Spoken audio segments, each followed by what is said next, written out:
India's market news headquarters. Cutting-edge analysis. Influential insights. Market-moving intelligence.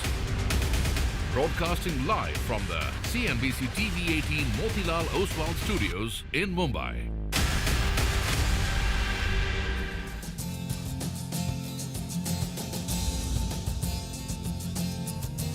Good morning. You're with us here on a fresh new edition of Bazaar Morning Call. It's a Friday morning. Once again, it's a really rainy morning. And, it's we can only put a camera outside and show you how it's coming down in sheets, literally. I mean, I think it's the definition of that. We'll of course have got a lot to track. Our hands are full, and we'll get to that in just a bit. I'm Prashant. With me, my colleagues Nigel and Survi. Guys, good morning. Hi, good morning. Sometimes the markets can surprise you. Today, the monsoon surprised me. I didn't think it would be that bad, but now I'm in Mumbai. If you're anyone who's venturing out, just be safe because, it's really raining hard. But I checked with Santya, who's on top of it. She told me the IMD says it's going to be, it's a yellow alert for the day. So I don't know whether, we should worry or not. But for the time being, it's not looking anything like the yellow alert. Very, very heavy monsoon, but plenty of action in the markets. Big results day today. Probably the biggest result day in the entire calendar year. So Friday blockbuster lined up, right? I hope so, right? And because Infy has done it. Infy's reported numbers, which are really strong on pretty much every metric, and we'll talk about more Infosys in a bit. But in any case, I mean, yesterday, just to rewind the clock and start where we left off, it was singularly the IT services stocks which led this sharp recovery from the day's low. I mean, the day's low yesterday was about 24,500. We left off at 24,800, right? I mean, that's a 300-point recovery, a clean 300-point recovery from the day's lowest point. And what led it? That 2.7% rally in the Nifty IT index, and it was led by TCS and Infosys and so many other stocks. So maybe the market had a whiff of what was coming with the Infosys numbers. A strong set was expected, stronger than the 2.5% constant currency growth that the consensus numbers which analysts had penciled in. But this is stronger than, I think, what many were expecting. So I think that's essentially the backdrop. Infosys ADR, by the way, has closed up about 8% plus, 8.5% higher overnight. So we will see. I mean, will we get such a strong move, or has the stock already preempted a lot of the gains? But even then, I think you're in for a strong day as far as Infy is concerned. There you go. That's the ADR I'm talking about. It's a bit of a risk-off session overnight. I mean, in the proper sense. I mean, yesterday, same time, we were talking about how the Dow was up and the S&P and the Nasdaq were lower. Guess what? I mean, today, as we start this session, Dow is down 1%. S&P is down on your screen. Nasdaq and the Russell 2000, which is the small cap space, which is where many were pointing to the fact that there's a nascent recovery underway. It's not just the mega caps. The Russell 2000 also sold off about 2%. And I think what's not worrying, but I think it's noteworthy, is that many U.S. stock indices hit new one-year highs before pulling back. So, for example, the Dow hit a new 52-week high and then ended 1% lower. Same with the Russell and same with the Dow Transport, etc. Many others. So some of the other markets, bond markets, US, the yield went up about 4 basis points. Dollar index was stronger, almost about 0.5% higher. We're back above 104. And oil prices were down about 0.4%. We're at about just under $85 a barrel. Well, I think what's really starting to, markets are trying to start to trade, I think, US elections, but they don't know what to do because there is still uncertainty about who the Democrat candidate is. Is it going to be Joe Biden? There are reports from websites and news organizations like Axios which say that more top Democrats believe that Joe Biden will exit as their presidential candidate early this week. And remember, the Democratic Convention is in the middle of August, 19th of August, I think, and that's when they formally elect their sort of presidential candidate. Will something happen before that this week? And some believe it's already too late. And remember, betting markets in the US are now giving a 70% chance. It's still early, but a 70% chance for Trump to come back, Trump 2.0. Now, there's also another sort of report. This is in the Washington Post, where they say that Obama has told allies, former President Obama has told allies, that Biden's path to victory is diminished. And I think many are looking at this and saying, well, maybe we will see, Biden sort of bowing out. Markets are continuing to reprice Trump's prospects and what he'd like to do. We put out a detailed piece yesterday about what some of the what his beliefs are on a variety of subjects yesterday, and we'll continue to touch base upon that. There is, of course, the Republican convention, which is closing today. Trump's comments, etc., should be in focus. Just to circle back to levels here in the market, I think INFI becomes has an outsized kind of importance, and you square that off against a weaker global setup. And you add the point that there is the budget which is coming up on Tuesday, which basically means that you've got today's session and then Monday's session, 2 trading sessions away. And I think it does give you, I think it should give you a sense of pause before that big event. INFI or no INFI. Near-term psychological resistance stands at about 25,000. We're about 24,800 already. It's 200 points away. Support standard at the 40 hourly exponential moving average. By the way, that yesterday that level was 24,580. We sort of almost hit that, and then that was basically the low, and then the market bounced. That number has moved down to about 24,541 this morning. On the Bank Nifty, we've been consolidating around the 20-day moving average. One hopes that we finally see a break out of this consolidatory price action. And I think we'll know when that index takes out the 53,357 level, which should confirm further upsides. GIFT Nifty will come up on your screen, indicating the start. It's about a 50-odd point higher start this morning. Surabhi. And Prashant, this is actually not in sync with Asia, because Asia is following the tape from Wall Street. Most of the markets are down. That happened yesterday as well, but we managed to chart our own course, which is why, as I think of the headline today, it's really global headwinds versus local momentum. Yesterday, the latter prevailed. Will the same happen today again? Because that's the Asian picture, as you can see. But for us here, and of course, Prashant's already gone to the points about the risk-off that played out, including in the Russell 2000. That's the point. Till now, we were talking about sector rotation, maybe money moving out of the Magnificent Seven, the whole tech rally, and getting into small caps. But yesterday, even that space got battered down. The jobless claims number that came in yesterday, it was mildly higher than estimates. 243,000 was the reported number. It was also a week-on-week increase.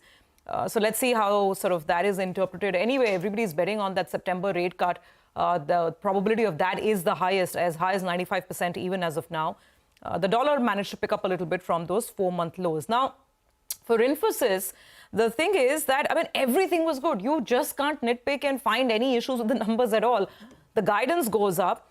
The constant currency growth at 3.6% is the best in class that we've seen till now. And margins go ahead and expand 100 basis points. TCVs, the point is you just can't complain. You can't find any fault. And to add to that, the commentary, the one line that really stood out for me was the one that came in from Salil Parekh himself. He said that there are early signs of improvement in the financial services sector in the US, and that in part explains the kind of numbers that INFI delivered. Now, other IT numbers that have come today, they're actually a bit of a mixed bag, you'd have to say. You've got, L&T Tech, which is actually a big miss.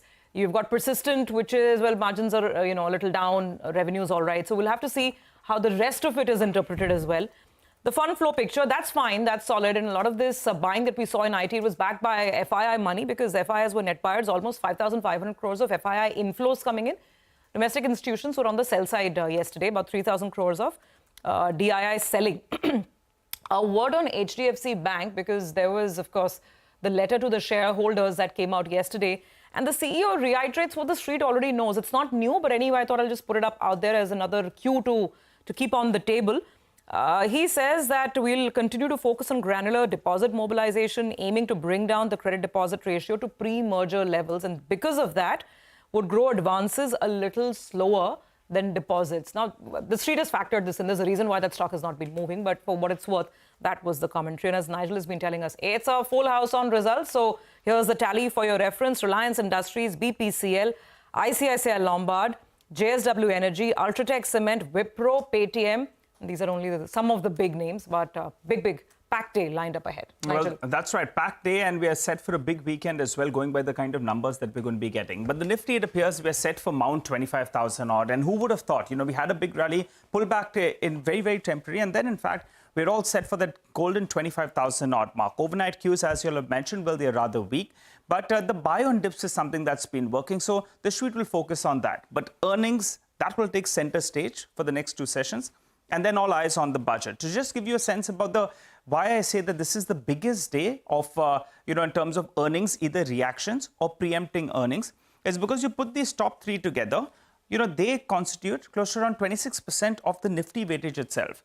Infosys will react to its numbers. That will give the support to the bulls at the start of trade. Towards the end of trade, the street will be bracing for Reliance Industries numbers. And tomorrow we have HDFC Bank as well. So 26% of the Nifty will be bracing either to react to numbers or looking at numbers post-market and tomorrow.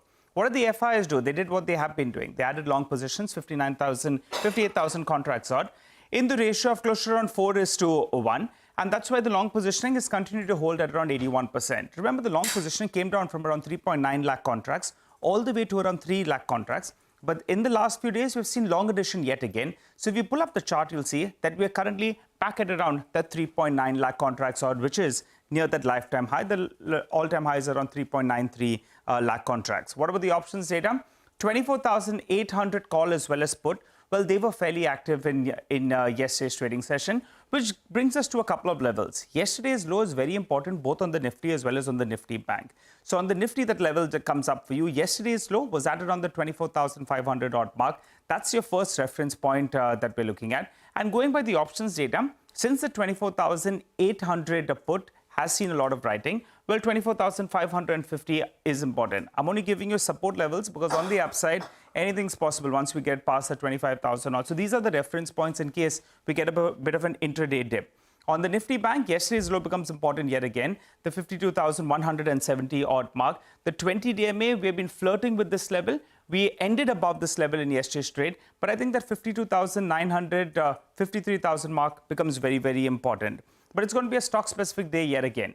LTTS, those numbers are very weak. Top line, margins, the guidance that they've given looks very, very ambitious, and the stock is not cheap. It trades at around 33, 34 times FY26 earnings. So that one's going to pull back, particularly when you have the sector that has tailwinds and is coming out of out of a bit of a flattish space.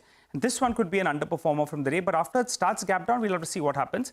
Dalmia Bharat, the numbers look very, very good. One of the biggest underperformers in the last 1 year from the cement majors.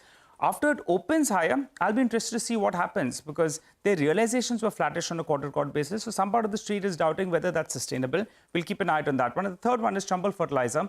It went to the F&O ban. The stock saw a correction of close to around 5% or thereabouts, but it's come out of the F&O ban. So I'll be interested to see ahead of a budget event, all this talk about fertilizer and rural economy. We'll keep an eye out on Chambal Fertilizer as well. All right, Nigel got that. So those are the big cues with which we are getting set for trade. Let's move on and get you the equity call of the morning. In fact, for equities, we'll start with the money market views, actually. We have a view on the rupee coming in from Lakshmanan V of Federal Bank, who says the U.S. economy is displaying signs of disinflation, leading to market confidence on potential rate cuts by the Fed in September and a decline in the dollar index. The ECB's decision to maintain its current policy stance has moderated gains in the euro. The British pound strengthened following the higher inflation report. The Japanese yen experienced significant recovery as the dollar weakened. Meanwhile, the Indian rupee depreciated due to corporate outflows and increased demand from oil companies. In the coming session, he expects the USD-INR pair to trade in a range of 83.40 to 83.80. Well, on bonds, we have Lakshmanan View says that Indian government bond yields traded marginally lower as market participants await key data points, the fiscal deficit target and gross borrowing figure in the final budget due next week. Globally, he says U.S. yields have been on a decline on increasing expectations that the Fed will cut rates sooner as the jobs market has softened. Inflation eased closer to the U.S. Central Bank's target of 2%. He says coming sessions could see the 10-year benchmark bond yield trade between 6.95 to 7.05%. Well, we've got plenty of stocks that we're tracking for you, but let's just highlight the special top 10 that we're looking at. We're looking at Infosys, Dalmia Bharat, Persistent Systems, Havells, JTL Industries, Tanla Platforms. All of them will be reacting to positive news flow. On the flip side, you have JSW Infra, L&T Tech, Tata Tech, and CEAT. There are stocks that will be reacting to negative news flow. All right, Matt Orton is with us. He's U.S. market strategist, chief market strategist at Raymond James. Matt, good morning. Good to have you with us here. Thanks for joining us as always. Prashant this side. In the U.S., what's driving U.S. markets? Is it the political scenario? Is it just an overextended market which is seeing a bit of a pullback? We saw, tech stocks falling the day before last night. I mean, of course, everything came off. So just what's the driver here? Hey, good morning, Prashant. Always good to see you. And I think what we're seeing is an unwinding of a lot of big dislocations that have persisted for a very long time. Globally speaking, you've seen reversals in the yen. You're seeing in the US specifically the sell-off, like you mentioned, of some of the mega cap tech names, some of the semiconductors that have gone very, very far fairly quickly. And then you're seeing that coiled spring of just a massive underperformance of smaller companies, of I'll say, the average stock in the US market that has rebounded. And it makes sense when you think about it, because you have long-term oversold conditions in a lot of the mega cap names, and you have overbought conditions in those names, and you have very, very oversold conditions in the small caps. So the normalization, I think, can continue. But what I've been telling clients is at the end of the day, it all comes down to earnings. Earnings are really the arbiter of where this bull market's going to go. We've got some really important earnings coming up next week in the US with some of the mega cap tech names reporting. And if we're going to see this rally in smaller companies continue going forward, earnings and particularly guidance that these companies can do well in the second half of the year as rates start to come down, that is what's going to be critical to sustaining that sort of upside momentum. I think we will see that from the smaller companies, but again, time will tell, and I would use downside opportunistically. I would not be chasing the rally down market cap, and I'd also be maybe leaning into some of the higher quality mega cap names as well. Okay, so maybe a bit of a rotation is what's playing out. But Matt, hi, morning. Great to have you on as always. What about politics? How has the market interpreted this new resurgence that seems to be surrounding Donald Trump? And I mean, just for the near term, though long term, it's all about earnings, of course. Near term, do you expect any further price action to price in what's going on? And given the fact that there seems to be some confusion in the Democrat camp as well, in terms of just the candidature. Yeah, Surbhi, there's a lot of uncertainty right now with respect to where politics are going to go. And I think that might be one of the reasons why you're seeing some indigestion over the last day or so in U.S. markets. I think it's more about position squaring than geopolitics and the political spectrum. But that uncertainty, I think, is forcing investors to really evaluate what you think the world's going to look like come January.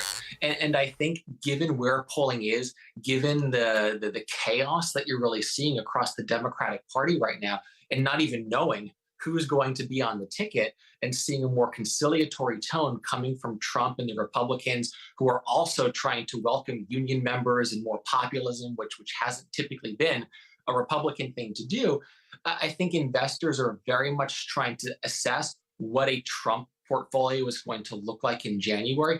How should you think about the level of populism with Vance being the vice presidential candidate running alongside of him? What does that mean for business tax cuts? So I think that's why you're seeing maybe some, you're seeing that indigestion take place in the market, because I think the one conclusion you can draw is that there's going to be more reshoring in this country. There's going to be a turn more inside of this country for production. And so that will probably benefit some of the more domestically focused companies over the multinationals. All right. Hi, Matt. Morning, and good to see you. When, India and Japan, they have been your top two markets that you've been betting on. And you've said that quite a few times on the channel itself. But since India is one of the top markets, let's talk about stocks. The big one that we're looking at today is Infosys. And you've been reasonably bullish on IT-related stocks. But you're looking at taking some money off the table, I understand, and you're loading in further into a bank like ICICI Bank. Tell us about both these two names. Yeah, absolutely. So fantastic number from Infosys. You absolutely cannot complain about anything. And I think the guidance is strong. The fact that they're noting that you're seeing, I guess, less hesitancy to spend, especially from foreign counterparties. You're seeing a pickup in financial services. All of that's very good news. What I question is how much of that good news has been pulled forward in what we're seeing with respect to the price action. The 8% move in the ADR is very significant after such big gains that we've already had. So what I'm looking at doing is still keeping a position in the name, but taking some of those profits and maybe rotating into other opportunities that are there. ICICI Bank has been another strong performer. It's been one of my top picks in India as well. And what I look at when I see ICICI is you have really low cost of loans. You have a very, very solid deposit base. You've got the wealth management business that continues to grow. So there's a number of drivers for growth that can move forward. And I think they're levered into the right themes as well, and especially their ability to fund and finance some greenfield projects, which is related to the infrastructure theme in India. That's something I like a lot. And looking to pick up some exposure to other infrastructure names, maybe like a Coal India, if we get any sort of weakness, just given where coal demand is and the heat that you're seeing in the northern part of that country that's keeping electricity usage incredibly high. So I think there's a lot of opportunities to lock in some of that profit, deploy that, keep it in India, and keep a diversified portfolio. I think you just need to be careful about risk managing right here, because there are geopolitical concerns. There's obviously going to be some beta to global markets. So I think you just want to be careful, but still make sure that you're leaning into what's working.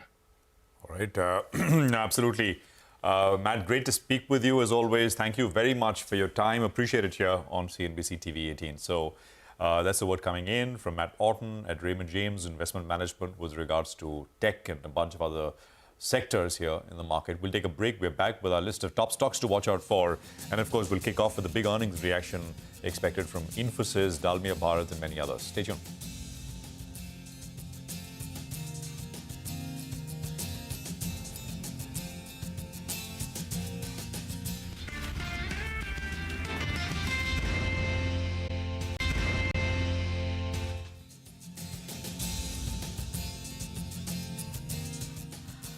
Welcome back. Time to get that top 10 tally started. And you know what's topping the list. It has to be none other than Infosys. Rima is joining in. Rima and I were together in the studios when those numbers came out. Absolutely phenomenal, aren't they, Rima? Yes, and the ADR on NYSE yesterday was up 8.5%. So that gives you a cue. But remember, the Infosys stock price here also has rallied. This month it's up 12%, and since June, from levels of sub 1400, it's seen a rally of close to about 25%. Now, Infosys has become the fourth IT company to report a beat after TCS, HCL Tech, and LTI Mindtree. But the margin of beat at Infosys is much, much higher. In fact, according to Bernstein, it's the best in the last 10 quarters. Now, very strong blockbuster numbers, beat on revenue, beat on margins, revenue growth at 3.6% on a quarter-on-quarter basis, and strong revenue growth reported after 5 quarters of a weakness. Margins too have expanded by 100 basis points. The company has gone ahead and upped its full-year revenue forecast to 3 to 4%. This is driven by a good start to the year, Q1 being better than estimate. 2, the deal wins give them visibility into the remaining part of the year. And 3, the consolidation of the acquisition of Intech that they have done. Margin guidance has been retained at 20 to 22%. There are people who are saying that, there is an element of one-off in the revenues, margins, and guidance. We looked at it, but even if you account for the one-offs, there is still a beat compared to what the street is anticipating. And the key positive, which is running through all the IT companies, is the recovery or some green shoots appearing in North America BFSI, which is the largest contributor to Indian IT. Back to you. Okay, all right, Rima, thanks a lot for that. So that holds one end up to kickstart trades. So good going from Infosys. I'm looking at Dalmia Bharat, the first cement company to come out with their setup numbers. And it was a beat. On the top line, it was a mild beat because realizations on a sequential basis were flattish. The street was bracing for a bit of a decline. And clarity is awaited on this front because the other peers, they have reported a decline out there. Dalmia Bharat has highest exposure to East and South India where pricing was weak. The EBITDA number, that's beautiful. Big beat on that front, and that's something that the street will take heart from, which resulted in the margin beat. However, the profit number, well, that appears more or less in line. You'll be wondering, why is that? Well, there was a one-off post the operational performance, which explains why the profit beat wasn't as much.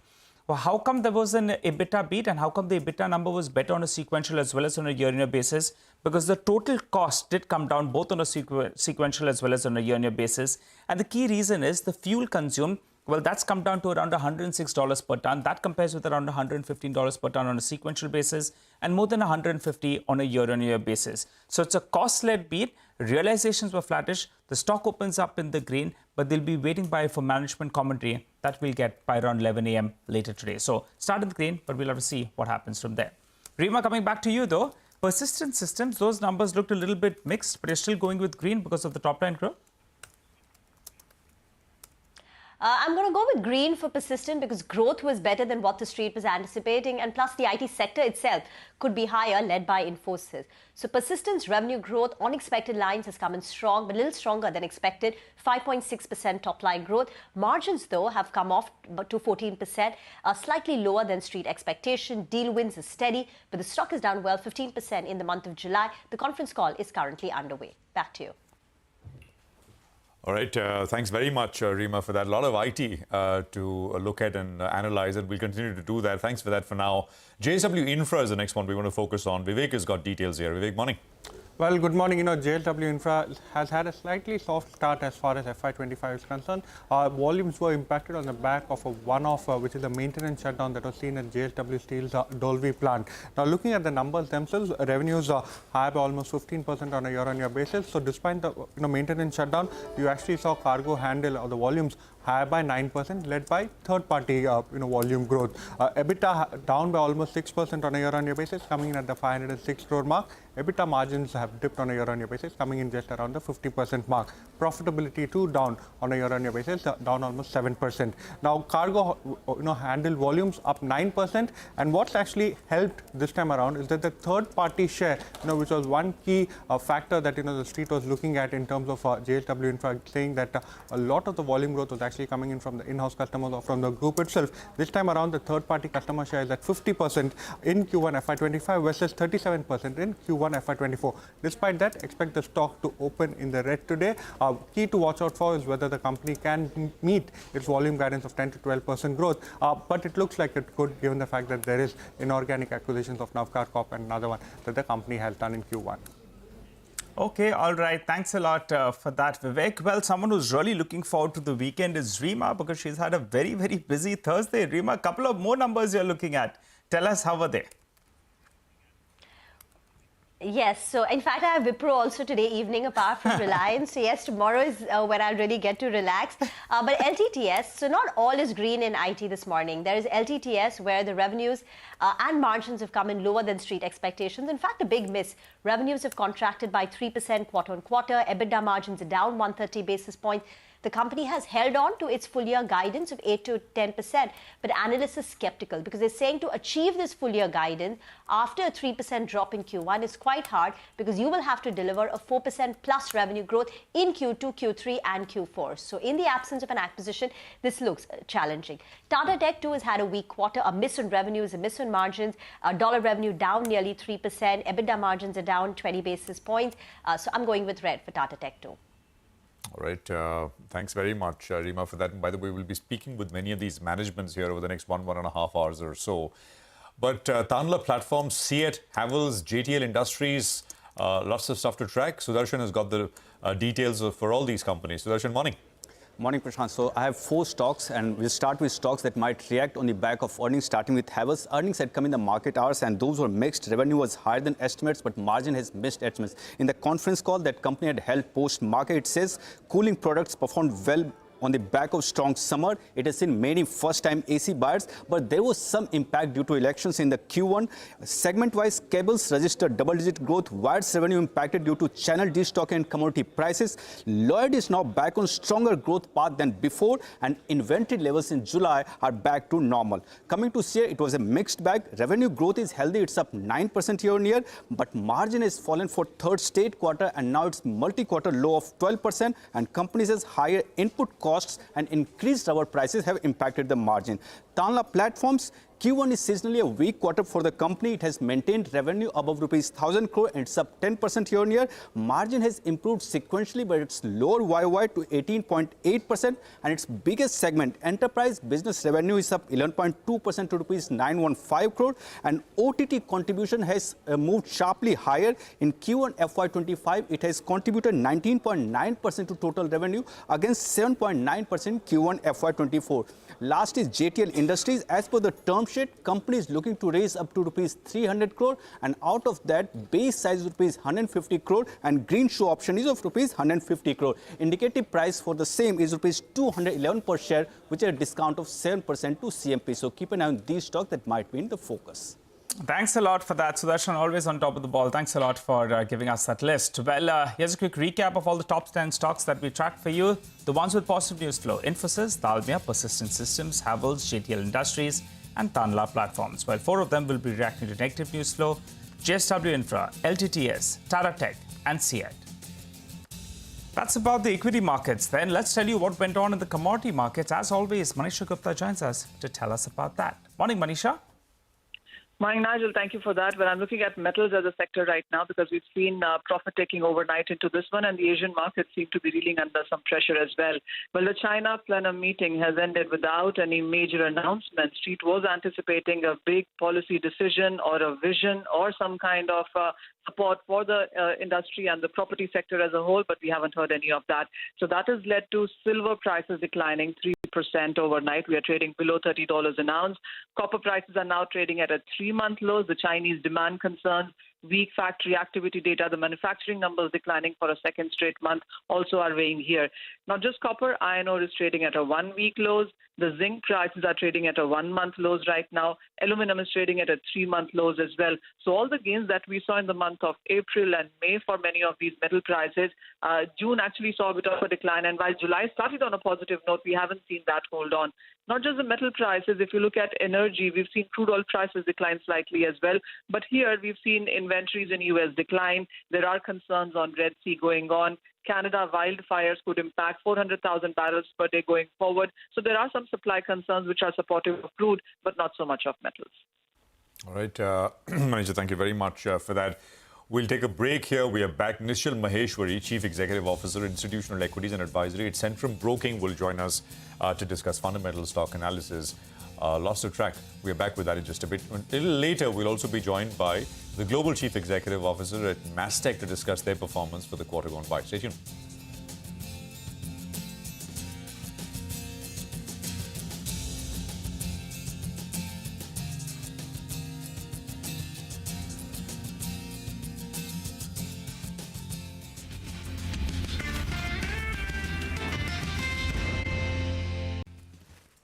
Welcome back. Hope you're having a good Friday morning. Nishal Maheshwari, Chief Executive Officer, Institutional Equities and Advisory at Centrum Broking, joins us on the show. Hi, Nishal. Good morning and always good to see you in. Nishal, the big stock to start off is going to be Infosys. And you couldn't really find any fault with those numbers. One would argue maybe some part of the numbers were a one-off. But otherwise, it appears that the cycle is here to stay and things are going to be on an upswing from here. Your view on Infosys, particularly in the last 45 days, the stock is up close to around 16-17%. So keeping that in mind and another 5-6% gap up, what would you do? Morning, Nigel. Thanks for having me, and same for your viewers, basically. So I think if you look at it broadly, the IT sector seems to be bottoming out, whether it was Infosys, TCS to start with, HCL Tech, and now Infosys, and then I think smaller companies, Persistent, LTI, Mindtree.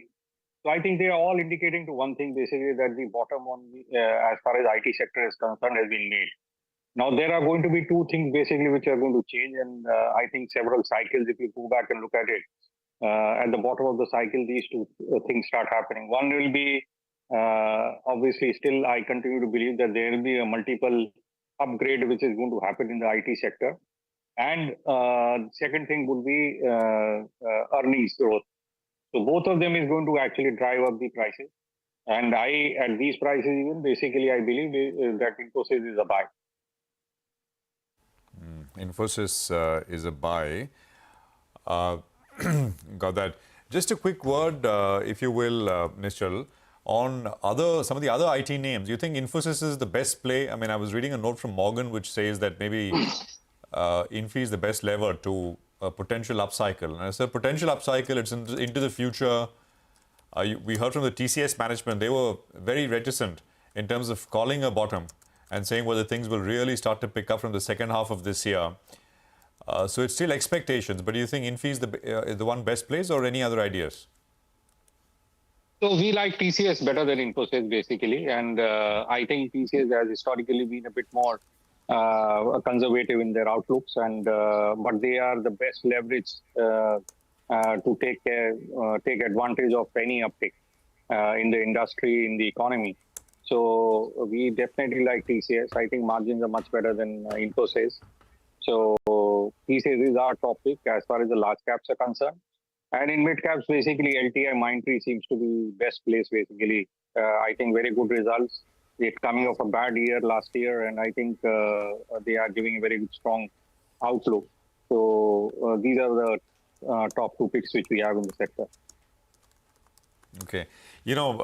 Stay with us because we have a company joining us now from the IT services space. Mastech reported first quarter numbers, saw recovery in revenues both in dollar and rupee terms, but profits came off. Margins also contracted sequentially.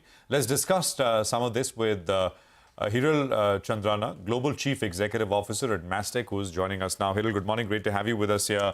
Thank you for your time. Prashant this side. Could you tell us how much of the recovery in revenue is due to some of the factors which impacted you last time, like BFSI clients where revenues were not recognized due to execution issues? Yeah, thanks, Prashant. So, we reported 4.3% quarter on quarter on an INR basis and 12.1% year on year as far as revenue growth is concerned.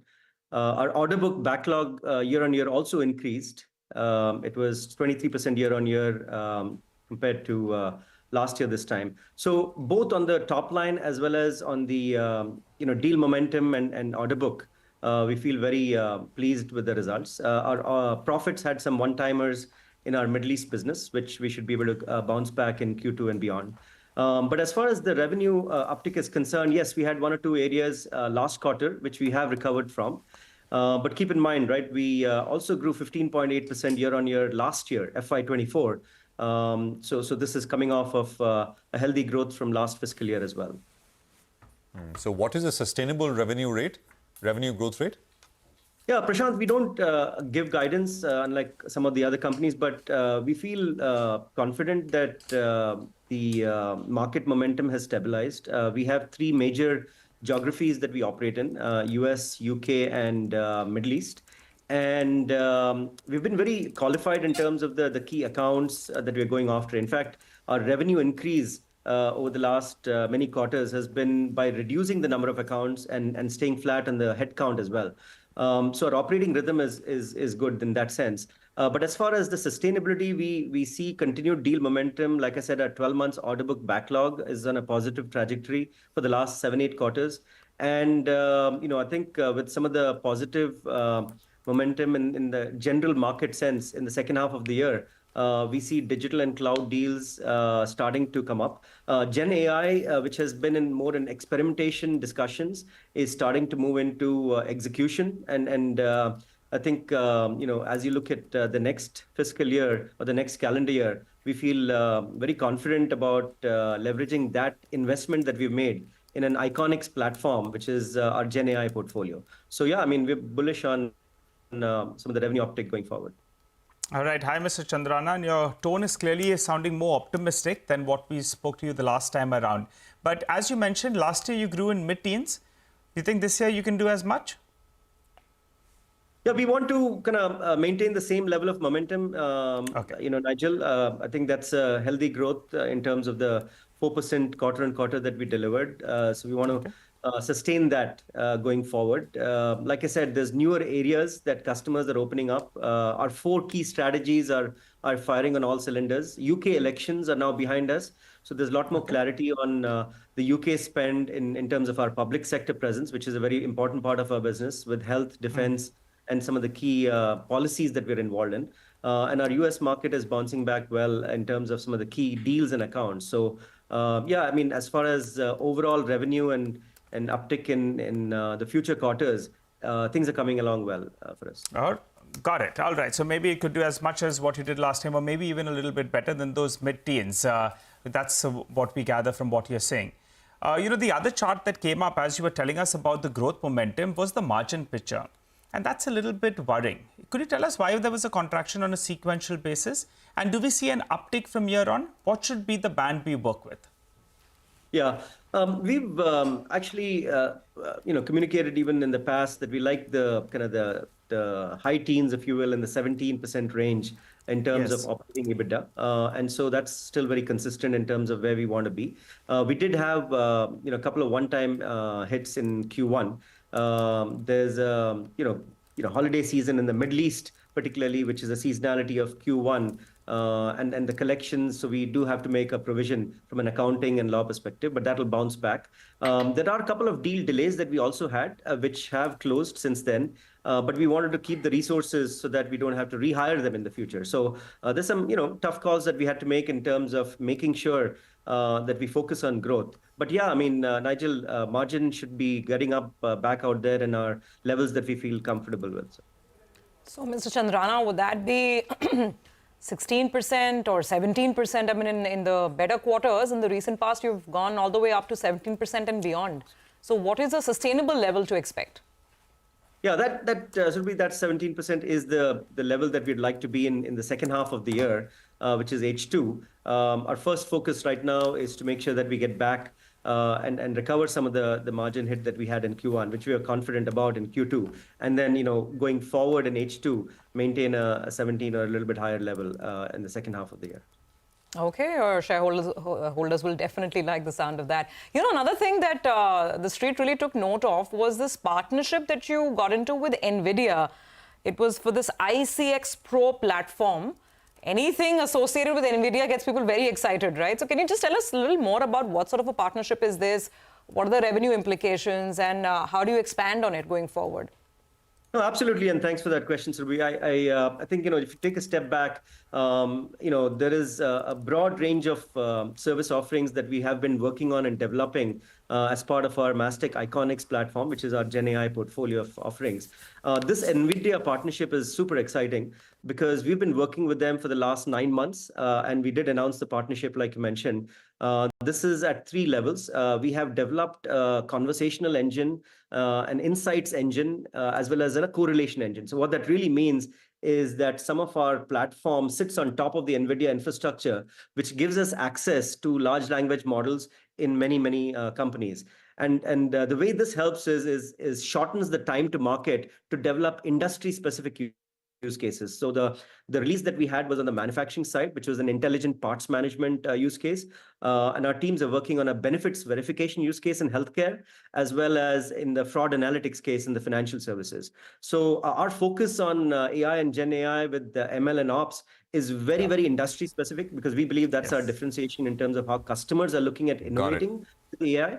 And that's really what the partnership is about. All right, congratulations on that partnership with NVIDIA. We look forward to our next conversation, and we'll take stock of some of the progress that you're talking about in terms of not just your business, but how you view the industry as well. So positive commentary, much better and positive commentaries compared to the last time we spoke with the management at Mastech. We'll go across to Anuj now, and we'll put the focus back on the market because it's a big day. Infi number, stocks already up 12%. How much more after the gap up is the question, and how will that face off against global backdrop, which is kind of bleak this morning? Anuj, good morning. Morning, Prashant. Well, our markets are running on their own, right? And this morning, of course, you have the Infosys factor, and market was right. We were making this point that the screen is saying something, that the market is expecting some kind of a blockbuster numbers from Infosys, and that's what Infosys delivered.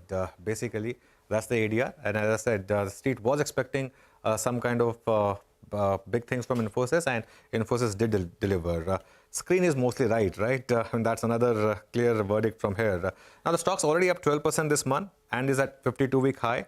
I tell you what, the all-time high for Infosys was 1954. It was hit in January 2022. 2.5 years have passed, and the stock, even if it hits all-time high today or in next few days, it would still have delivered 0 returns. Anecdotally, Infosys doubles after hitting a 52-week low in 3 years. So let's see if the history repeats itself. It looks like it is. Nifty IT, of course, is already at all-time high. Now, there's one red flag that I want to highlight in the trade setup. This is not to say that the market will fall, but just to highlight the kind of overbought nature that the market is in right now. If you look at the index futures, FI long exposure, of course, it's been that throughout the series, but we had gone to 78% and 3 lakh contracts. We are almost now at 81% once again, and all-time high long contracts, almost 4 lakh from the FIs. Again, this is something which has not deterred the market, but is something that you want to keep at the back of your mind. Put call ratio 1.41, versus 1.25. Anecdotally, 1.5 is the zone which you want to get a bit cautious, and 11 stocks now in F&O band. This is just to point out that the market's extremely overbought now. I mean, it can remain overbought for long, but just to highlight that. On the Nifty, the levels to watch 24,900 to 25,000 psychologically, and then 25,150 to 25,200 based on the options. On the Bank Nifty, it's a very tired index, and it has been for some time. This month, the Nifty is up 3.5%, the Bank Nifty is just up 0.5%, and the entire heavy lifting has been done by Nifty IT, which is up 11%. So big trade for the Bank Nifty opens only below 51,800 or above 53,000. That's my sense. Now coming to the quote of the day, and this one is very interesting. The author is unknown, but the quote is good. If we empty ourselves of yesterday's sorrows, we'll have much more room for today's joy. Okay, I think that's a good one to keep in mind, Anuj. Thank you for that. Nigel, you were saying? No, I loved it. Good one. All right. Let's move on then. And let's get back to Nishal Maheshwari. Nishal, we didn't discuss the cement stocks, and Dalmia Bharat's numbers look very, very good. The problem is that the street is actually doubting how can they come up with these sort of numbers. Such a big beat in a quarter when realizations were weak, demand was fairly weak as well, so they didn't have operating leverage. But the stock has been a rank underperformer. Last 1 year chart, it's still lower. It has valuation support. What would you do if it gaps up? Would you look to exit, or would you look to build onto a position? No, I think the numbers have surprised everybody, and we were not expecting this kind of both top line as well as the margins. So definitely, I think, and given that the stock is also cheap, I think this is a good time to start accumulating Dalmia. So I think if the stock opens maybe even higher today, I think it will be a good chance to keep on buying it. Got that. Nishal, we'll leave it there. A shorter conversation today, but thanks for staying on. We'll have you back again soon and look forward to our next conversation. We'll take a break. We'll come back. Mitesh will be with us, and so will be Srikanth this Friday morning with some technical trading ideas. Stay tuned.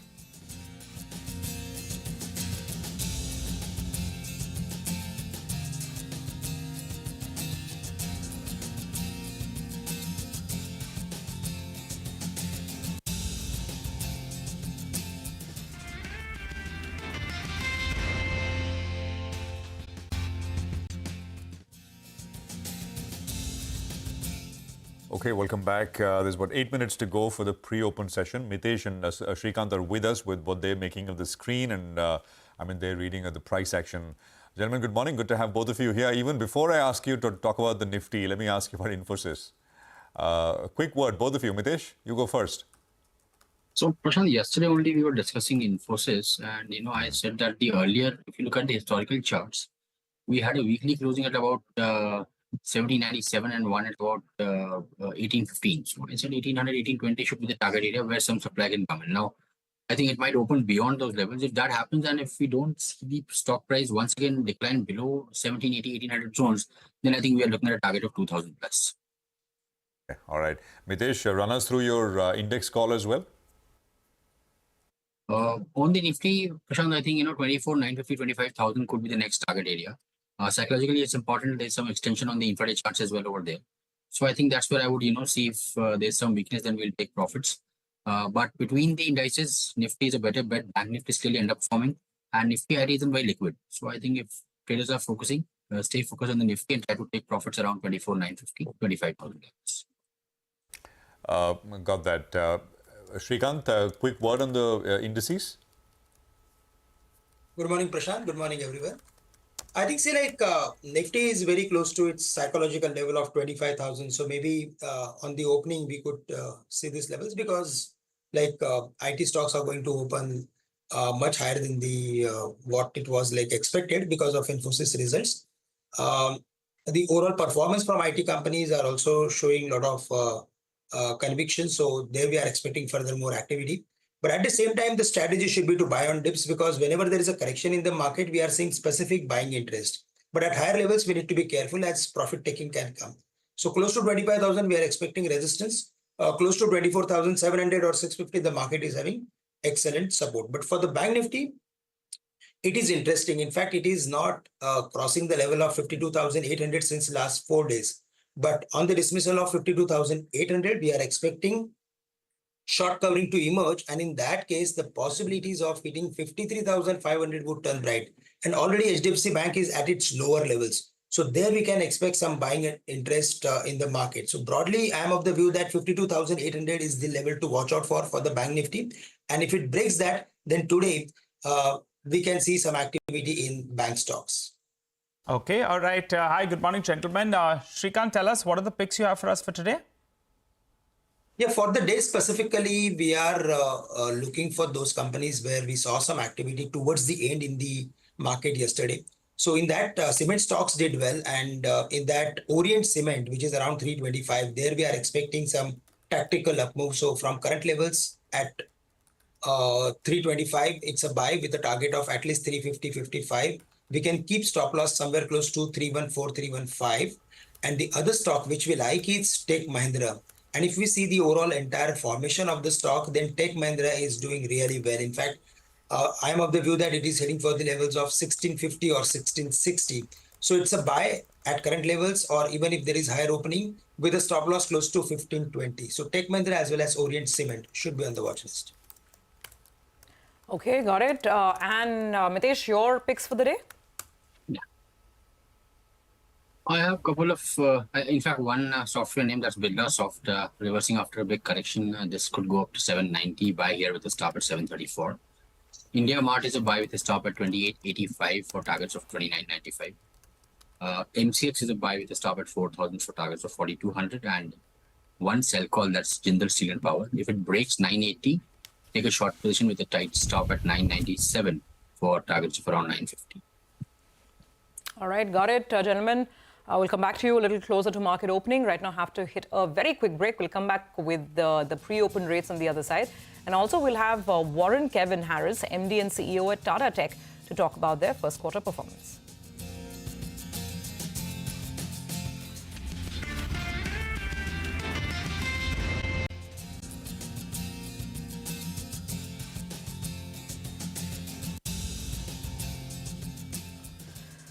All right, well, we'll start getting the pre-open rates any minute now. Of course, you are with us. This is Open Exchange, and we are live from the CNBC-TV18 Motilal Oswal studios. We'll get to the Tata Tech management in just a bit. They came out with numbers a while back as well, and it's a bit of a hot-cold situation with Tata Tech in the quarter gone by. We'll talk about that. Bit of a hot-cold situation, actually, with the way indices are shaping up as well, because it's been a sea of red all throughout Wall Street, and Asia this morning is no better. But, well, the GIFT Nifty has been promising a positive start. So let's talk about Tata Tech now. The company reported a weak set of numbers for the first quarter. It was a miss in revenue growth, and EBITDA margins contracted by 20 basis points. To talk more about this, we have with us Warren Kevin Harris, MD and CEO of the company. Mr. Harris, thanks for joining in. Revenue was down about 2.5%. Services revenue has declined 1% quarter on quarter. Can you explain what's behind this weakness? Our business is divided into tech solutions and services. Tech solutions includes our education business and our products business. Our products business is essentially focused upon reselling software for third-party PLM organizations.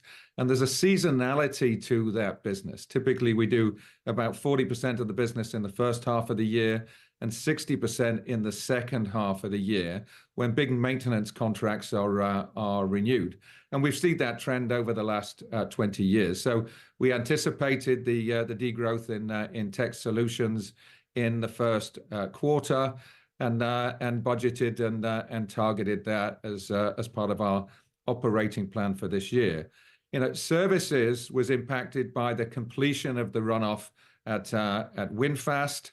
We had a couple of projects that phased in terms of the timing, and so there was a slower ramp up on a couple of projects.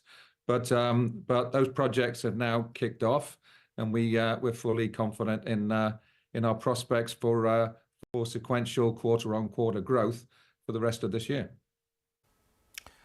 All right, a point taken. What was the services growth ex of the WinFast runoff? The services growth ex of WinFast was almost 2%. If you look at ex of WinFast year on year, it was over 26%. So the momentum of the business outside of the decline that we've seen at VinFast continues to be very healthy, and it's inspiring the confidence that we have for the full fiscal year. All right, you're guiding for quarter-on-quarter growth though from year on. What can the extent of that be? Yeah, our confidence is really inspired by the various customer categories that we manage our business around. You know, the anchor accounts, Tata Motors and JLR, continue to present significant demand that we are supporting them on. The success of both of those organizations is informing an uptick in capex. We're very much a part of that. If you look at aerospace, we have began the ramp up and the discharge of the order book that we've established at Airbus. And one of the things that we were able to celebrate in the first quarter was the securing of a large deal in the business class and first class seating arena.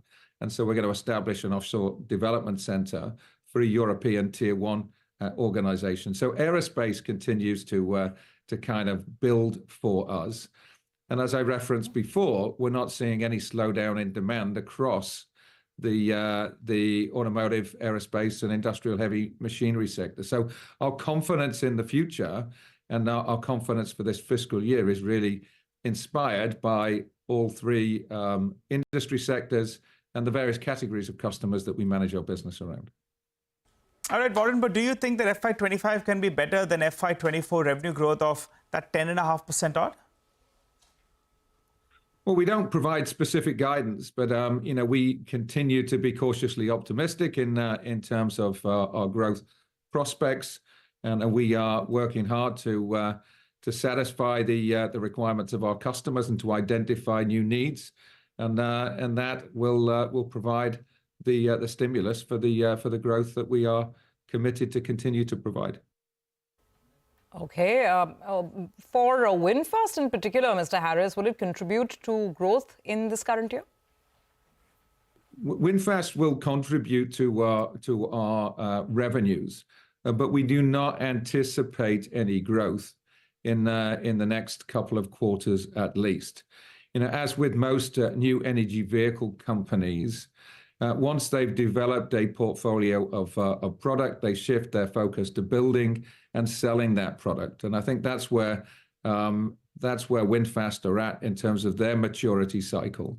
And so we think that demand for them is going to have to be confirmed before they extend their current portfolio. Well, in your previous interaction, you had guided for margins to improve, but margins actually have come off by around 20 basis points in this quarter to around 18.2%.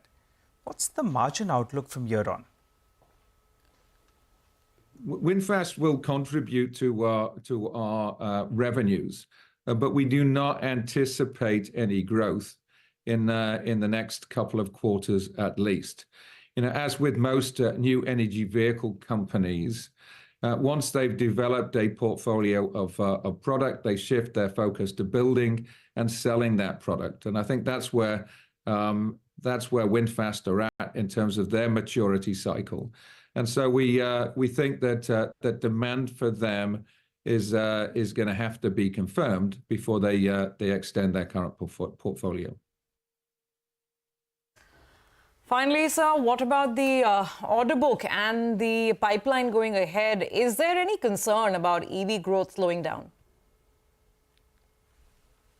Yeah, it's certainly we've certainly built on the order book, and pipeline continues to be strong.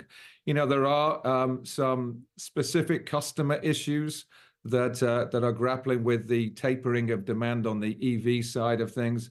But if we look at the macro situation and we look at the overall sector, the transition in not just automotive but aerospace and industrial heavy machinery in and around the move to alternative propulsion systems, the investments that our customers are making in software-defined vehicles, the move to shared and autonomous those are the tailwinds that we're intersecting with, and we continue to believe that will provide us with sufficient opportunity to continue to grow and expand our business.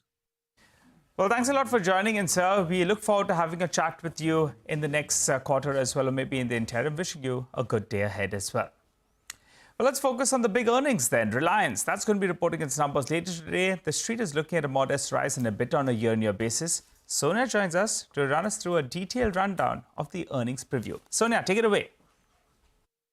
Well, thanks a lot for that. First, let's look at the stock performance. In the past 6 months, the Reliance stock is up almost about 15% at 31.50. Currently, it's had a strong run in the past 6 months. Let's take a look at the numbers as well. On the revenue front, year on year, we're expecting an improvement to 2.3 lakh crores versus 2.07 lakh crores same time last year.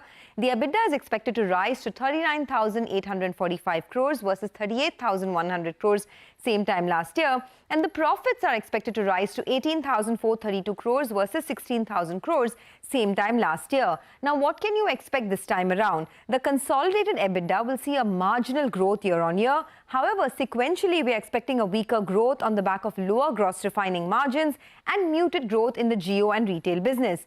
Jio is expected to see stable average revenue per users and 9.3 million overall net additions versus 11 million quarter on quarter.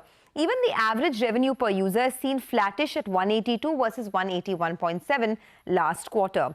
Now, we can expect a modest 2% quarter-on-quarter EBITDA growth on increased store footprint and operating leverage in the retail business. So, yes, it will be quiet in terms of a sequential performance for the retail and telecom business, but on a year-on-year basis, we are expecting a decent improvement. All right, Sonia, thank you very much for that. So that's the big number to watch out for today. Well, almost coming up to 9:10. So let's quickly get the day's trading call with Mitesh. Mitesh, which one is it going to be? So I'll go with a buy on India Mart for targets of 2,995, 3,000. Okay, all right. Okay. Mitesh, India Mart is Mitesh's 910 pick. Well, let's just have the Infosys rate in the pre-open and see what the rate is. Take a quick look at what the opening levels suggest. That's a 5% pop at about 1850 at this stage, at this point in time. Nimish is, okay, I think what we'll do is we'll look at the stock in more detail, but the standout brokerage reports are in focus with Nimish, who's standing by. Nimish, good morning. Hi, morning, Prashant. So today's standout is on ICICI Lombard. Citi, interestingly, has initiated a sell on the stock with a target price of 1575, a potential 16% downside from current levels. Citi believes that while the company's multi-product model, diversified distribution footprint, robust underwriting and strong parentage supports the steady growth and profitability. However, some risk and some headwinds are emerging for the company, which includes disproportionately high and swift increase in the B2B business, which can lead to higher lumpy and ad hoc risk, and further rising competition, which means and there is also reducing distribution mode in the retail segment. So these are the few risks for the company going forward. While elevated investment income in the near term can support the near term outlook, but there are now concerns over the profitability over the longer term, which is ignored by the current market at this rich valuation. So while they have put out some upside risk as well, which includes moderation in the retail competition as well as better experience in the B2B business, but this is a risk for the company going forward, and hence an initiating sell on ICICI Lombard with a target price of 1575, a potential 16% downside from current levels. Okay, so that's a call that really stands out, a big sell on ICICI Lombard. Got that. Thanks very much for it, Nimesh. We'll get to a report on defense as well, which is coming from Nirmal Bang, which also is, it's quite a view that they've taken. We're very positive on it at the start of the year, but they've turned negative. More on that in just a bit. But going back to Infosys and this 5% pop that we're seeing on the screen, let's run you through some of the commentary. Of course, brokerages are widely positive. A lot of people have increased their targets and their EPS numbers as well. Let's start with Bernstein. The call is outperformed. The target has been increased to 2,100. They're saying that Infosys has delivered the strongest beat in 10 quarters. And the guidance has been increased as well. Deal momentum is strong. They see the beginning of an upcycle trend as growth recovers. And BFSI is at an inflection point. So that's one view. That's Bernstein. Moving to Nomura, also a buy call, 1950 is the target price. Nomura is saying that they've raised their EPS estimates by 2 to 3%. It is their top pick in the whole pack. And they're saying Project Maximus impact on margins continues to play out. That's, Infosys' stated objective to keep taking margins higher, and they've delivered 100 basis points improvement in this quarter. Moving to Jefferies. Again, a bullish view over here. Buy call 2040 is the target price over here. They're saying that initial signs of recovery in BFSI and strong deal wins suggest that the worst is behind, and that's what's making Jefferies quite optimistic. They're seeing an overall all-round improvement in operating performance also suggests that the worst is behind. Estimates have gone up by about 3 to 4%. They're expecting the company to deliver a 10% EPS CAGR over the next couple of years. So that's Infosys. Lots of positive views coming in today.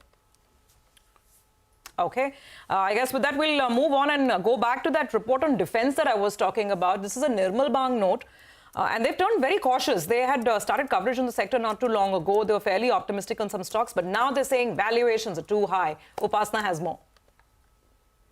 Thanks so much for that. Nirmal Bang has downgraded the defense sector to sell.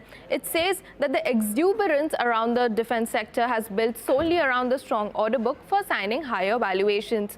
Therefore, the conventional financial metrics does not fully capture the industry's true value, particularly cyclicality, profitability and efficiency.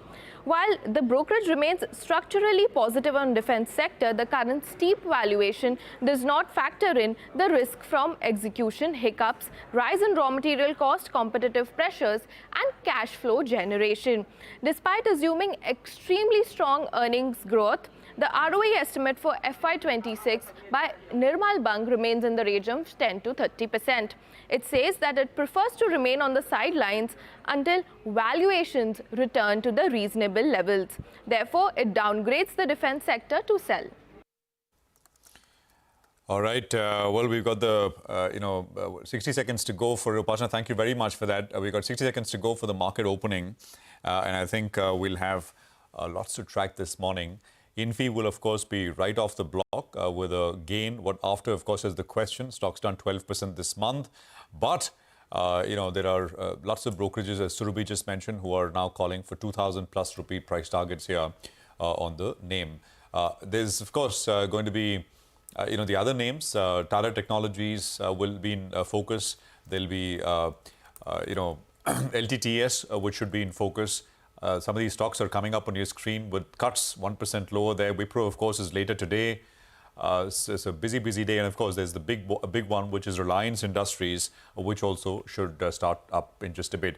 I mean, the opening itself, right? I mean, given the global backdrop is more than anything that one can wish for. It's all 1.5% cuts on global indices. Here, you've got a higher start. So 30 points higher. Outsized impact from Infi, I'm assuming. But 24,822. Nifty Bank is, of course, has been the weaker of the two indices. It's down about 100 points. And we're at about 52,500. Yeah, there you go. We've got mid-cap index, which is up about 1/3%. Stocks at about 56,900. And many other names are also starting actually, look at the advanced decline. It's very evenly matched. 800 up and about 757 stocks, which are slightly lower. So it's almost 1:1 at the word go, but all about stocks. Surabhi. Absolutely. Infosys 3% higher. LTI Mindtree is still continuing its good form from yesterday, 1% higher. HCL Tech, Wipro, TCS. But guess what? Beyond that, things are completely fizzling out. Some consumer names are still retaining a tinge of green from yesterday. Nestle and Tata Consumer, Britannia would be a case in point. But otherwise, the market is reeling under some profit booking. Some of the metal names like Hindalco, Tata Steel, JSW Steel, they are down about 1.5%. Power Grid and Ultratech Cement are some of the weakest names this morning as we start off. There's BPCL, NTPC, so fair bit of PSU. Coal India, ONGC, a lot of PSUs, which are shaking off some of the exuberance of the last couple of weeks. So that's how it is. 33 down on the Nifty right now. Let's look at what's happening to the bigger banks. HDFC Bank is flat. ICICI Bank is down about 0.5%.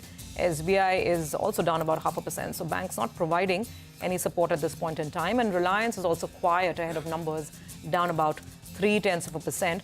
But I guess, Nigel, the bigger story once again is in mid-caps. I mean, and like yesterday, we had the big, wobble, the shakeout yesterday. Even right now, Mid-caps underperforming at the start. Well, as you did that market check, the Nifty has come off 100 points from the high point of the day. So there's been a bit of a sell on the opening in today's trading session. And the mid-caps, they are the ones that are pulling back.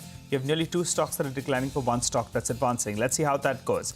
The sector that's come in for a clonk today is actually the tyre space. CEAT came out with its set of numbers. Margins continue to remain under pressure. The hope is that they've taken a couple of price hikes, so hopefully things improve from here on. We'll get chatting with the management in just a bit.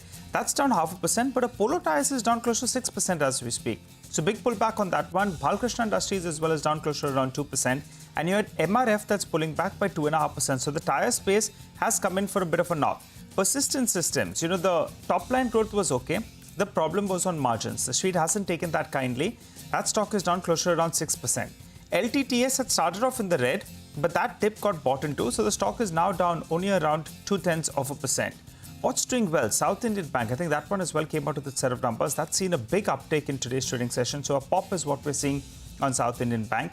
Indus Stars, we had highlighted this yesterday as well, that from the telecom pack, it appears this one looks best placed. And that one, in fact, yesterday was higher. Today as well, it's moving a little bit higher. MTNL is moving on hopes that maybe some kind of a package or something moves in the right direction for them. The other stocks that are unfocused, the Dalmia Bharat opened up well in the green. But that's, sold off actually from the high of the day. It was up close to around 2%. And after that gap up, the stock is now down close to around 1%. So clearly the street believes that there is some kind of a one-off in these numbers. And those numbers couldn't be that good, given the kind of pricing, the kind of volumes that they reported. JSW Infra is also a weak one, again reacting to numbers. Yeah, but the margins cooled off a lot. Margin fell almost 10 basis points. 61% became 50% in this quarter. Stocks down about 4%. So some result reactions playing out. Persistent is now down about 6%. So sharp reactions there. No, absolutely. And, market's down about 55 odd points or so. I just want to highlight one more thing. You look at the Nifty Alpha Index. So the Nifty is, actually with a 50-point cut, it's what? A quarter percent, not even a 0.25% down, right? 0.2%. But look at the Nifty Alpha Index, which is essentially the high momentum pack. And I was highlighting this yesterday during the closing hours as well. That's down a full 1%. So that is telling you something. This is the high momentum part of the market where the cracks are emerging in a much more significant way. So broader markets, yesterday's rally also in a way was a kind of a one-trick pony. IT was the sort of, big leader. Today, once again, I think a lot of it has got to do with what Infi and maybe a couple of other IT names are doing. But more stocks coming through in just a bit. So Persistent, I think we mentioned bulk of the big ones. Apollo is down 7, Persistent is down 5, Chennai Petro is down 8%. It's got very large volumes for this point in the day. Oil India is down 3, JSW Infra is down 4, NLC India, Borosil Renewables. I go down the list, but the volumes will start to dry up here. And on the upside, market breadth is clear slam dunk negative. 1,600 stocks are down and 500 stocks are up. That is market breadth. This is still very early, but it gives you an indication of how things are kind of sitting very, very early in today's session. On the upside, IREDA is up. Torrent Power is up 2%. Cyient has got some gains. VST Industries is a big one. That's a 10% mover on VST. Very large volumes coming through. So that kind of stands out at this point in time. But I think we have a market master ready. Nilesh is with us, Ruby. Yes. Just a couple of points. Chennai Petro has gone ex-dividend, I think so. So that's the reason why, in fact, the stock is low. Okay, all right. So let's take this conversation forward with Nilesh of Kotak AMC. Thanks, Nilesh. Great to have you on. Pleasure. Busy season. Earnings, markets roaring, budget around the corner. So what do you make of things? And we know your view. You've been sort of asking investors to be a little cautious, but investors have a mind of their own, and this market has bought every dip up until now. How do you view the current market construct? So there is a very great saying which says that markets can remain irrational more than you can remain solvent. So we have to respect market momentum. But when I was a kid in 1977, there was a movie called Amar Akbar Anthony. This market reminds me of Amar Akbar Anthony. Amar was an upright police officer. What is the quality stock?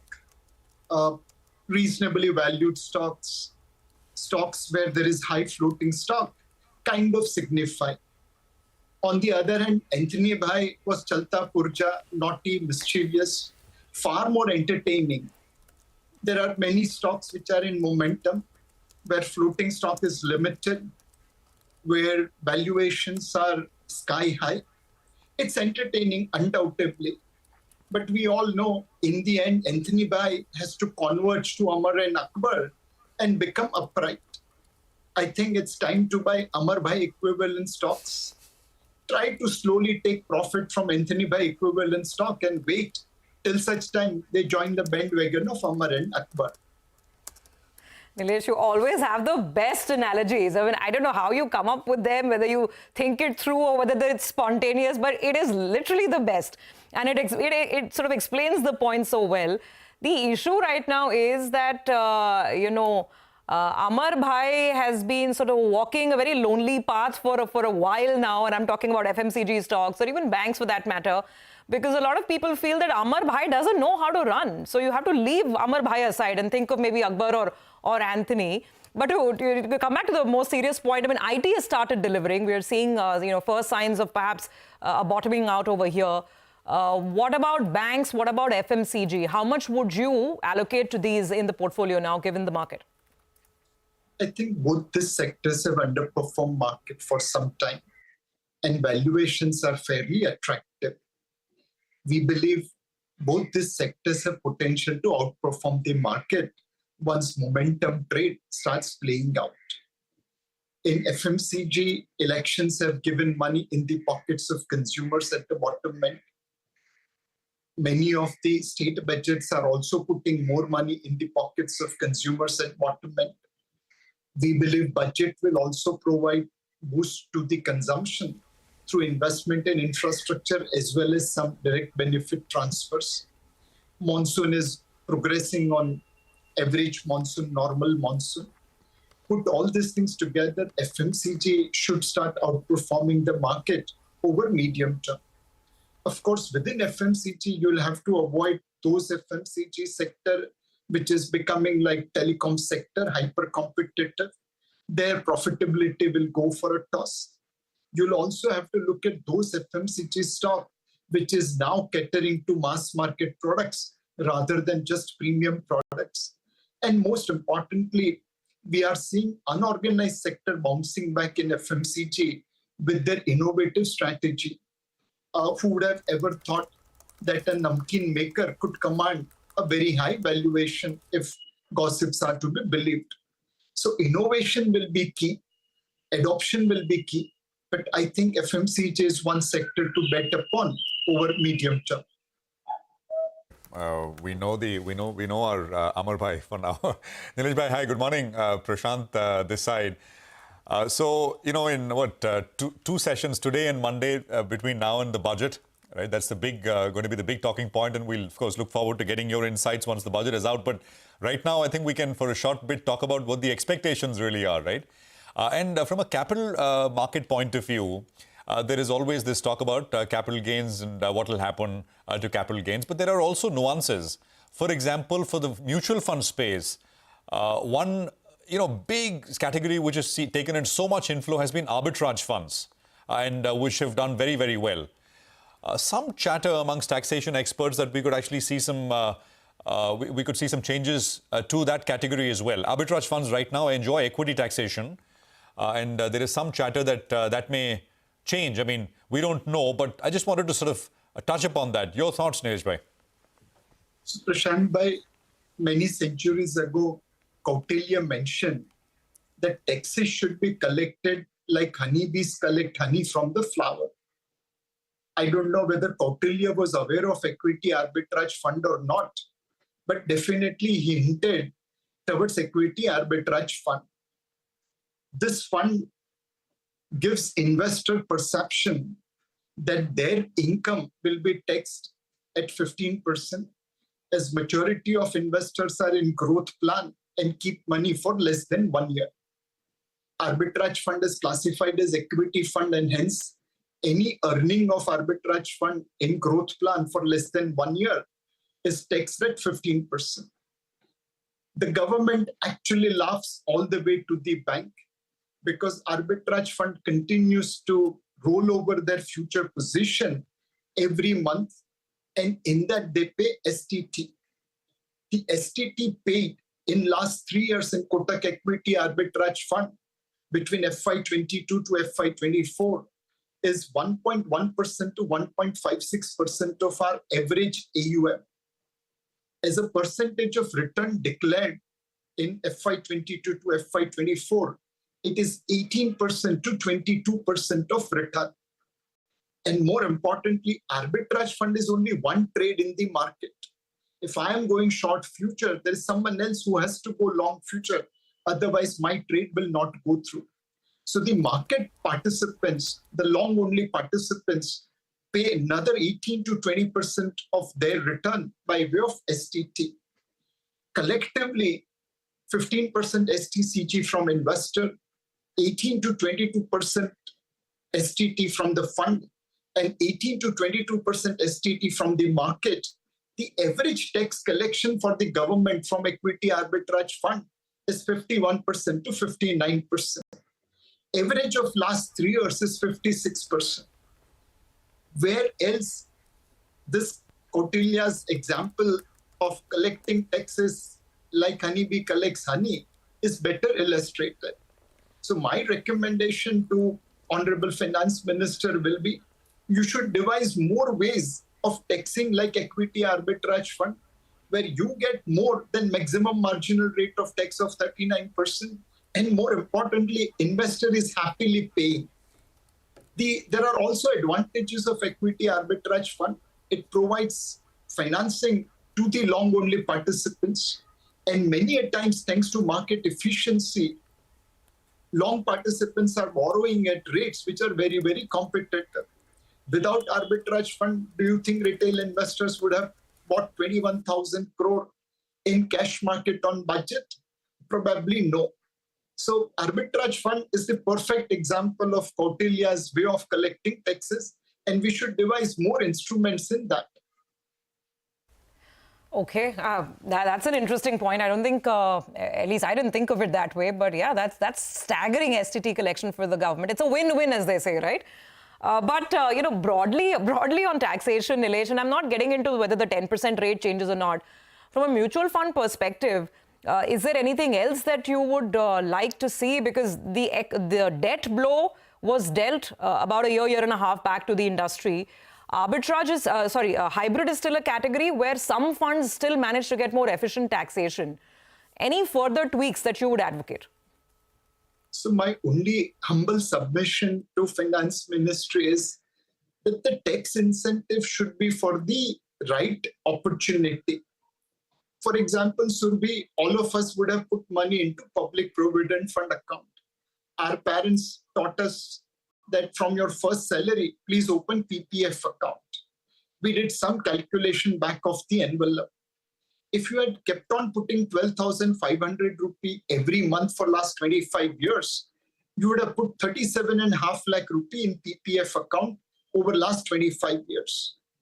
PPF account interest is tax-free.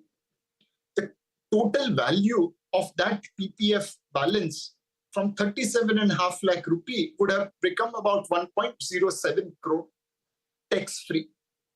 On the other hand, if you had done same investment in SIP of an average equity-linked savings scheme, I'm not talking about the best performing equity-linked savings scheme, just average, the value would have become about 4.4 crore taxable.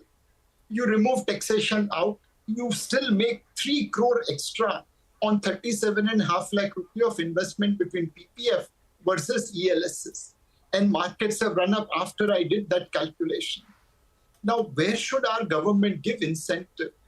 PPF is 15-year plus 5-year plus 5-year kind of investment. And we are giving incentive for long-term investment in fixed income. Shouldn't we be giving incentive for long-term investment in equity, which will create value for our citizens? How many Indians have 3 crore rupees as retirement package or as retirement kitty? Just one decision of choosing PPF over equity-linked savings scheme could have made that difference in 25 years. So my humble submission is there is lack of financial awareness among many Indians or most Indians. SEBI has done a fantastic work with mutual funds, sahi hai, but we have a long distance to cover. Our tax incentive should be for long-term investment, which makes India financially secure.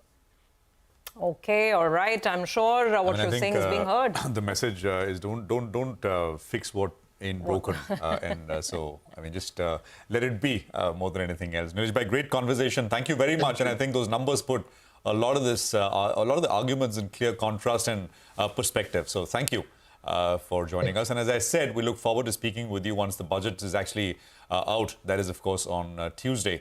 I think the market's down about, what, 50 points or so, 24,753, guys. Okay, let's move on. We have a corporate conversation now lined up. The stock in focus is CEAT. Now, it's been a mixed bag for the company in the first quarter. Revenue saw a healthy growth, but margins have fallen for the third straight quarter, impacted by higher input costs and rubber prices, which have been rising higher. To talk about the performance and the road ahead, we have Mr. Arnab Banerjee, MD and CEO of CEAT, with us. So let's start with the performance. Revenue up almost 9%, but your margins are under pressure. Is it just raw material? Is it something else? Do you see this pressure coming off? Time. So when should I think you're on mute. Sorry about that. So good morning. The revenues have indeed taken off well with double-digit growth in replacement and international market. These are the two profitable segments which have moved up now to 75% saliency overall. Margins are under pressure primarily because of input costs. I think we have doubled down on efficiencies because of our lighthouse implementation in Halol as well as Chennai. Manufacturing cost has come off well. It's primarily natural rubber, which is at a 13-year high within a short span of time. And as I had been mentioning earlier, if the inflation happens gradually, we can manage the margin easily. If it happens in a short span of time, like it has happened this time on the natural rubber front, it has an impact on margin in a quarter kind of time frame because price increases which are happening with a lag. All right. Hi, sir. Good morning. Nigel on this side, and good to see you in. Give us a number, the average price of rubber for the past quarter. I think it was hovering around 150 per kg. Then it went to around 190 per kg. So what's the average for quarter one? And at current reckoning, what is it? So it's close to about 185 to 190 in quarter one. And right now it's hovering at around 209 as we speak. So we expect this to stabilize and taper down as the tapping comes out. And there's a huge amount of rainfall also in the southern parts of the country. Container availability for imported rubber is also an issue right now, so which is leading to speculative activities. We expect this to stabilize by mid of quarter two. And hence, we don't see it as a very long-term trend, and this spike should stabilize and start coming down. Okay, what does it mean in terms of margins then? Because margins have come down from close to 15% to around 12%. But to be fair, Mr. Banerjee, you had indicated in your last interaction with us that the first half of the year will be weak and then you expect it to recover.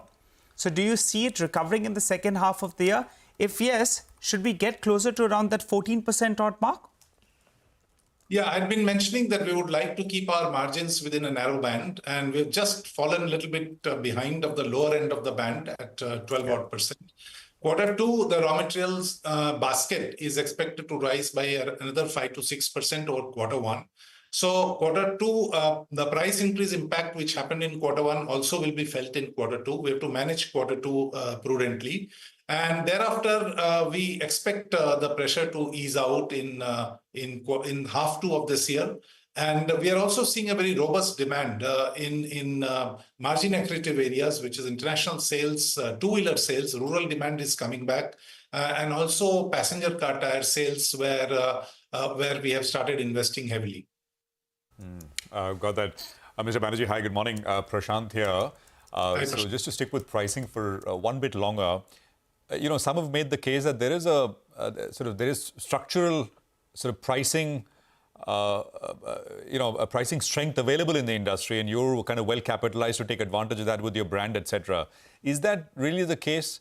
Right now, of course, prices are going up because you need to, and that's happening with a lag, as you said, and things will stabilize in a quarter or two. But is that are underlying conditions favorable to support slightly premium pricing over a period of time? Absolutely. The key enabler is the demand situation. I think replacement demand is pretty good. Commercial segment, passenger segment, as well as two-wheeler segment, as I mentioned, the rural demand is coming back. Rural growth is higher than urban growth.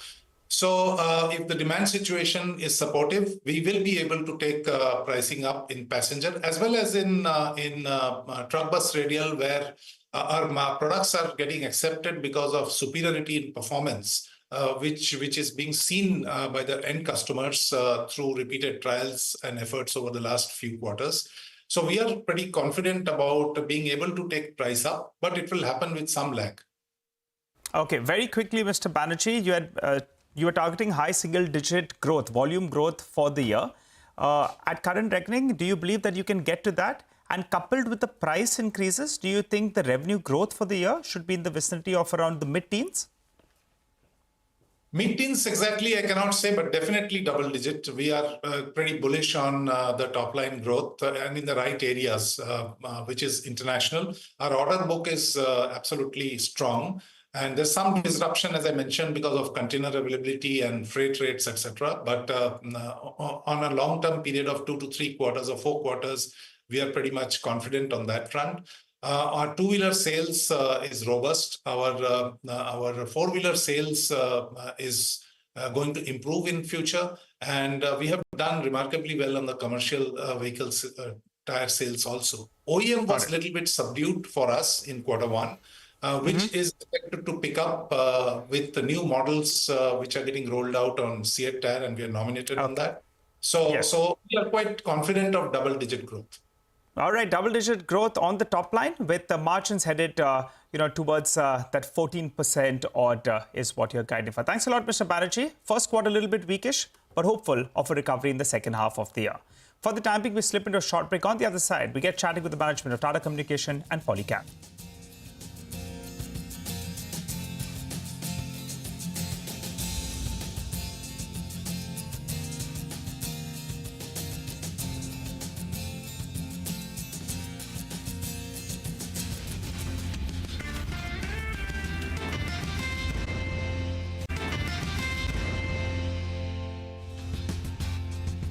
Welcome back. This is Corporate Radar. So let's get straight to our next management. Tata Communications, that's a stock in focus. For quarter 1, their data revenue saw 20% growth on a year-on-year basis, while the digital portfolio revenue also saw a 51% growth. Their margins are also improving on a sequential basis. To understand what's the way ahead, we're joined by Mr. Lakshmi Narayan, the MD and CEO of Tata Communications. Hi, sir. Good morning, and always good to see you in. We have the overall growth picture. That's at around 20% odd, but you had done some inorganic growth. So what was the organic growth for the past quarter? Yeah, so we don't really call out the organic growth. The reason being there are 2 acquisitions that we did last year. One of them being Switch, which we acquired in May last year. So it's nearly 1 year, 1 full year is already over. And right from the day 1 of the acquisition, we have been managing the 2 teams as one single team with one single leader. Similarly, on Kalera, which we closed the deal in October, right on day 1, we announced an integrated management team of Kalera. And Digo, a product that we launched 2 years ago, was doing very well in the market. We essentially brought Digo and this together with single teams. So we really can't distinguish the Digo growth from a Kalera growth, because in a go-to-market, we integrated the teams from day 1. But having said that, there are a couple of more point-worthy data points to note in our digital portfolio. Obviously, now the customer interaction suite and therefore the entire collaboration and customer interaction suite is a very large part of our digital portfolio. The cloud and security portfolio has grown very well. Our media portfolio has shown a very significant jump on Q-on-Q, as well as on year-on-year, on the back of events pick up in the last quarter. And also, we have seen a fairly significant growth in our connected solutions portfolio, particularly Move. We have seen a good growth both in the MNO segment that we operate, as well as in the automotive OEM segment that we operate. So these are very notable callouts from, if you will, the organic portfolio, if you will. So, but just to kind of get that point, you don't reveal the breakup, the numbers, but the reason we are asking is that there seems to be some concern that while the inorganic moves that you're making, those are really delivering growth, there's some confusion about what's happening to the organic business and the organic revenue. So going forward, can you... Yeah, sorry, I think that's the reason, sorry to interrupt, but that's the reason why I'm calling out individually. So the media portfolio switch is already 1 year, right? So give or take 1 month, and it's been operating as one. And this quarter, we have shown a good Q-on-Q growth of 9% and year-on-year growth as well. On the only portfolio there has been a blip is in the next-gen connectivity, and that is a customer-specific issue that we saw a blip in this quarter. But last year, we grew the next-gen connectivity very well. The ISO Multi-Cloud Connect product that we launched has seen nearly 40-45% growth year-on-year. And Move platform has shown growth. So I think overall in cloud and security, we have seen a double-digit growth. So these are all the other portfolios in our digital, which was not influenced that much by inorganic acquisition. So that's the point I wanted to make. Got it. So basically, organic growth is also, chugging along. No reason to worry over there. Got that point. Let's talk about the data growth. Sure. Yeah, sorry. Yes. No, I think, they are chugging along, as you said. I think we have to be also very conscious of the macro environment. We all operate in the same space as other players are operating, and people have been calling out the slowness in the macro environment. And that applies equally to us. The only thing I would call out is despite that, we have achieved good growth and we've been able to give an uptick in our margins, which I think is a commendable performance by our teams. Sure. So let's just talk about the data growth. The revenue growth there is about 20%. In the last 2 quarters, it was, a lot hotter, almost 26, 27%, 28%, I think, as well. So what is, either those quarters were a bit of an aberration and a lucky blip, or a good, blip in terms of a good quarter. What is a more sustainable run rate? And you also mentioned that the environment has been sluggish and challenging. Does it continue to remain so? And on data in specific, what is the kind of growth you can guide for? We don't want to give any guidance and start a new practice, but I think the environment is still cautious. I think the environment in the US with the elections and expected rate cuts, not knowing when that will happen. So there are these environmental factors. But having said that, our international markets have grown very well. I think in our digital portfolio, the way I see it is, the 4 pillars of our digital fabric, the network fabric and the cloud and security fabric. So these 2 fabrics are, I would say, somewhat immune to the macro. And I think we expect that because people look at more cost efficiencies, more global contracts, how can we consolidate global vendors into that? So I think those 2, regardless of the macro, should do very well. The customer interaction portfolio is more discretionary because it's more dependent on marketing spend. And so there are 2 types of interactions with customers. One is on marketing and improving the customer experience on after-sales service. And the other is more about authentication and so on. So that is somewhat dependent on the macro and somewhat cyclical. The IoT fabric, again, is somewhat discretionary because people would want to invest in delivering connected solutions and delivering better connected products to deliver better experience. And that would come under the discretionary spend. So that's probably how you would look at the impact of the macro on our portfolio. Okay, all right, Mr. Lakshmi Narayan, let's ease you out a little bit. We're not getting too many numbers from you, but let's compliment you on the margins. You have said that in the past that gradually you see margins move towards that band of 23 to 25%. And on a sequential basis, there is some improvement. So tell us for this year, how much, better can it get from what you've delivered in the first quarter? On an average for FY25, what can it be? And by when do you get to that band, 23 to 25? So firstly, on the 23 to 25%, we said that that's our medium-term target, and we would get there in a couple of years' time. This quarter, we are very, very pleased to see the uptick from the exit of last quarter of 18.5% to 20%. And we anticipate that we will retain at this level and gradually start to improve in the coming future quarters. So because at the increase in margins are on the back of a lot of activity that is going on to bring the benefits of synergies and the programs that we are running inside the company to deliver better operating leverage. But having said that, we are also investing even further in developing more within this platform. So Kalera, for example, as a result of the acquisition, there are some cost synergies that we are working on, but we are also investing in expanding the product portfolio to move beyond SMS to WhatsApp and other channels, and we are building out the software platforms on top. So those investments will continue, and therefore, we would gradually improve the margins. Our focus is to get to the 23-25% in a couple of years' time.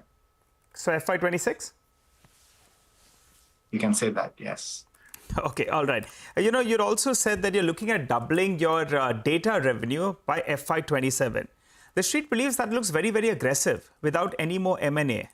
So that guidance that you've given of doubling it, does it include some M&A? And if yes, should we hear about something in this fiscal itself? No, firstly, I just want to correct, it's not a guidance. We said that is our goal, and we set ourselves a fairly ambitious target. So looking back at, our performance over the last 5 years, it's been largely focused on getting our balance sheet right. It's been getting the margin profile right, the operating model right. And having done that, the choices was, we stay there and deliver low growth but high margin, or deliver a faster growth. And in order to deliver a faster growth, and also to become a lot more relevant in the digital journeys of the customers, we had to expand our portfolio, and we have to invest in strengthening our products and platforms. That is exactly what we said we would do, and that is what we've been doing. And last year, we have invested over $600 million in all the capability enhancements, organically and inorganically. So, that's a picture that I wanted to paint, to let you know that we are investing for growth, right? And that's the motion that we're now. And because that we've said that ambition is that, and we are investing, we are already beginning to see that our relevance with our customers are increasing. And it depends on when the macro conditions will improve. We are very well prepared and set up in order for us to achieve the growth targets that we've said we will. Okay. All right, sir. We will leave it on that note for today. Thank you very much for joining in and giving us some perspective on your business. Well, with that, we'll move on to our next management conversation, and the focus is now on Polycab. Now, the first quarter was actually a miss for the company on all fronts. EBITDA margins were under pressure due to a change in the business mix. The cables and wireless segment saw some good revenue growth, though. So let's talk about the outlook going ahead. We've got Inder T. Jaisinghani, Chairman and MD of Polycab, with us, as well as Gandharva Tongya, ED and CFO of Polycab. Gentlemen, thanks very much for joining in. Mr. Jaisinghani, if I could, come to you for the overall picture, because, if you look at the first quarter, the year is not off to the good start, because there was a miss in terms of the top line, the margins. I'm talking about analyst expectations over here. So can you tell us what the environment is like for the cables and wireless business, as well as your FMEG business, where the good news is that the losses seem to be reducing and, things are looking better? FMEG now it is growing because we are increasing our network, and already we are bringing with the new varieties and capturing right market. But it will take further time. But we are at least at par now, and we are coming to this year in the profit, and it is going to grow continuously at a 20-25%. That's FMEG, sir. So 20-25% growth on your FMEG business. Profits this year will turn profitable. We got that. Just start with the headline on the basic business, cables and wires. What's happening there? Cable and wire business also is good, but because of today, depending upon because of volatility of the market, and all dealers are distributors are trying to reduce their stock, but overall demand is good from both the point of view, dealer network and the infrastructure. There is a good demand, and I think so continue it is going to grow. There's no short of any demand. Okay, all right. Good morning, gentlemen, and good to see you. When the last reported market share that I have is around 25% in the wires and cables business, and it appears in comparison to the other listed peer, you have grown faster. So, have you gained market share in the first quarter? Yeah, we are. Yeah, thank you, Inderbhai. It will be difficult to make that statement at this stage because the other listed companies have not yet published their numbers. But it seems that we are continuing with our growth trajectory, and this year also will probably end up having some gain in market share. Okay, good on that. Just one more quick point before we get into the nitty-gritties is that normally you all mention that Project Leap, which had that target of around 20,000 crores odd. But I think in yesterday's presentation, it was missing. Are you coming out with a fresh guidance? 20,000 crores in this year, and 2026, it looks even better. Before your analyst call, I wanted to know about that because that was a notable miss yesterday. Yeah. You are perfect in your detailing. You're right. So in 2021, we embarked on this particular project. This is a transformation project, and its name is Project Leap. BCG, or Boston Consulting Group, is helping us on this project. And under this project, we wanted to attain a top line of 200 billion or 20,000 crore rupees by fiscal 26. And as you know, in the last year, fiscal 24, we had achieved almost 18,000 crore rupees of top line. So in the current fiscal, we'll recalibrate our guidance because 20,000 crore rupees we should be able to achieve sooner than FY26. And between second quarter and third quarter, we should be able to come out with the revised guidance. Okay, but 20,000 crores looks like maybe you'll get to it in this year. Don't you think it's possible? I think what we can certainly do is we will continue to grow at a rate which is going to be better than the industry growth rate. And if that happens, it's quite possible that we are able to achieve 20,000 crore rupees top line before the FY26 deadline. Okay. And what about margins, Gandharva? The dip that we've seen this quarter, I'm just going back to the headline margin number. So you're at 12.4 versus 14%, 14.1% last year. Now, is this a temporary blip? How do you make up for it? And how does the rest of the year look? You're right. In fact, last year we had a dream run. We had almost 30 to 40% volume growth. The top line grew from 14,000 crore rupees to 18,000 crore rupees. Even the EBITDA as well as PAT margin expanded. The PAT margin was almost 10%. Against that great performance, even the current year, we have started with a positive growth. The top line grew by almost 21%. This is again the best ever first quarter performance of the company. And as you rightly noticed in your opening remarks, there is a change in the mix. The EPC business, which used to contribute almost 3% to our top line, in this particular quarter has registered growth of 292% and contributed almost 10% to our top line. Historically, EPC business is a less margin business than our cable and wire business, and that is why the blended margin has contracted to 12.4%. The other two reasons why there is contraction is the exports business registered a bit of a degrowth, and exports margin is comparatively better profit business than our domestic business. And the third is the channel business registered a bit of a degrowth in the month of June, and the institutional business in domestic market registered a very solid growth. So because of these changes, there was a mix at the company level, and that is where the contraction was noticed. In general, we are comfortable having a EBITDA guidance of 12 to 14%, and this quarter also it was within that particular range. We believe that in the quarters to come, we should be able to maintain and improve on EBITDA margins. No, but 12 to 14% is still a band, and I'm trying to understand whether, realistically speaking, whether you will be at the lower end of that band because of all the factors you mentioned. It's not just one factor. Mix is just one issue. Lower exports and the channel issue that you spoke of. So how many, out of these three issues, which ones do you think will start reversing, whether the cables and wireless growth comes back enough to ensure that you remain closer to 14%, the top end of that margin guidance band? So as far as the domestic cable and wire business is concerned, it is dependent on volatility in copper prices. In this particular quarter, there was a fair amount of volatility. Copper moved from close to $9,000 to almost close to $11,000. And yesterday it was hovering around 9,300, 9,400 levels. So if that volatility continues, it might have some impact on the immediate term basis. But if we were to take a mid-term view, we believe that we will continue to grow at a rate which is going to be better than the industry growth rate. And in that case, we should be able to operate at the higher end of the EBITDA margin guidance of 12 to 14%. Okay, all right. So you're maintaining that. And just to reconfirm, if you have to revise your guidance, it will be done in the second half of this fiscal, right? Quarter 3, quarter 4, if in case you want to revise it. Yeah, we will certainly revise the guidance and we'll try to do it at the early, but safer to assume that we should be able to do it in the second half for sure. Mathematically, that guidance actually is not very material right now, just mathematically, but you all know how business is trending on ground, so you'll be the best judge on that front. But you mentioned the international business, which has degrown more than 25%. And I think the contribution has come down to around 5.5–6% odd. Earlier, you all had guided that, say, by the end of this year, it moves to around 10 to 12%. Do you maintain that guidance that things recover from here on?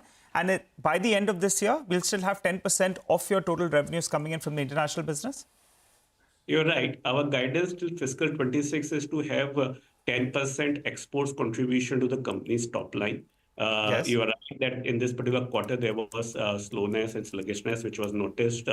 This was predominantly coming from a particular geography. Outside that geography, other geography has registered growth. And we believe that in quarters to come, we should be able to move towards 10% guidance. So you believe that things will recover then from here on, right? You're right. Okay, all right. Any update with regard to the conversations you all were having with the tax authorities? That was a bit of a blip that you all saw late in December, but the market seemed to be in that sort of a mood that they bought that dip and the stock price is much higher. Stock price aside, have you all heard from the tax authorities? So we have not received any demand or any notice from the income tax department, alleging what was stated in the PIB release.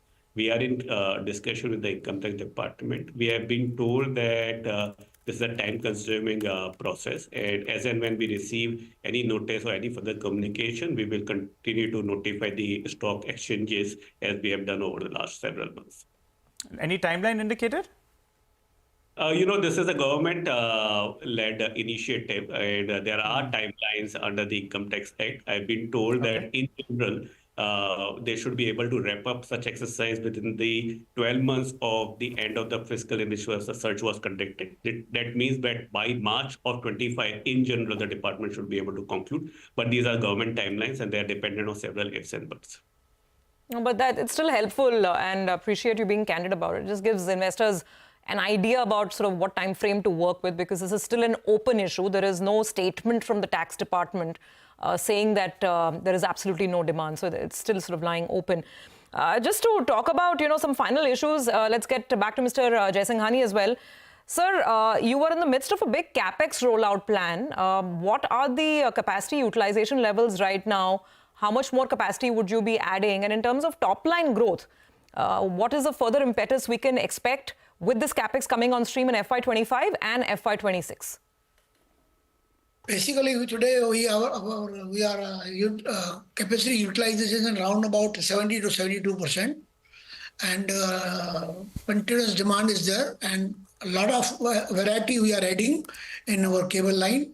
Special cables, we are coming with the EHV cables, we are coming with the which is required in the electricity board, MECC cable, aerial bunch cable. So a lot of new variety also we are going to make it.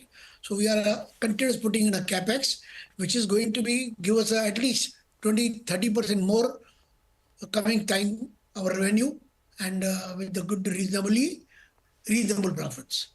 Okay, all right. Final question then, Mr. Jaisinghani, before we let you go. The promoter holding, a couple of years or so ago was around 68.5%. It's come down to a little sub that 65% because of that small stake sale that we saw in the month of June. What's the plan? I mean, you're still very much in control of the company, but since the stock price has moved and you would have worked very, very hard to build the company, do you believe that you could sell a couple of more percent, given that demand is so strong for your stock, and you could take some money off the table? No, we are sometime require in a family something which is the family has to decide. So we had decided whenever we see that the right time in coming 3-4 years, we are doing sometime in 1, 3, 4 years. But that we are together thinking very clearly that what we have to do, what required for our family. That's all. Okay. So it was a family requirement. That's why you sold that 2% odd. But is there a plan that there could be some further requirement where you could bring your stake down by a couple of more percent, say to around 60% or thereabouts? Could that be part of the plan? No, that is not in our mind at all. So as of now, no more stake sale from the promoter. Okay, we got that. That's a no that we have noted and registered. Got it, Mr. Jay Singhani as well as Gandharv. Thank you very much for joining in and taking questions today. So that's Polycab with how they're viewing the business going forward, saying that the FMEG business will be profitable this year. It already, at the EBITDA level, it's already looking better in the first quarter. And they're expecting to hold margins towards the higher of that band of 12 to 14%. 20,000 crores in revenue is the target for the current year as well. Stock is doing well, but the market really isn't. Check out the screen now. The mid-cap slide has expanded. There's a 1.4% drop at the index level. The advanced decline ratio is very negative. 1,800 stocks down now. Just about 440 stocks on the upside. And even the large caps are feeling the heat. Pull up something like TCS, which is sort of barely positive. Look at Infosys, which is still retaining a 3.5% up move. But a lot of the other tech stocks are seeing profit taking. Case in point would be a Wipro. Look at a Tech Mahindra. These are some of the stocks on the way down. So good time to bring Mitesh back in as well. Mitesh, profit taking going on as we see things. What's your advice for now? Index level stocks, what to do? Surmi, I think yes, some sort of profit taking at least is happening, especially in sectors like metals, two-wheelers, etc. And I think that's where some weaknesses can be seen. IT today is reacting like a mixed bag, but FMCG is doing good. So I think we'll approach the market that way. On the Nifty per se, maybe levels of 24,550 on the spot could be the support area. So we might in the next 1-2 days head towards there as we also run into the budget events and profit booking can happen. So we'll keep a watch at 24,550. But on the Nifty, I said in the morning around 24,950 take profits, but we didn't get those levels. But even now, I think exiting may not be a bad idea.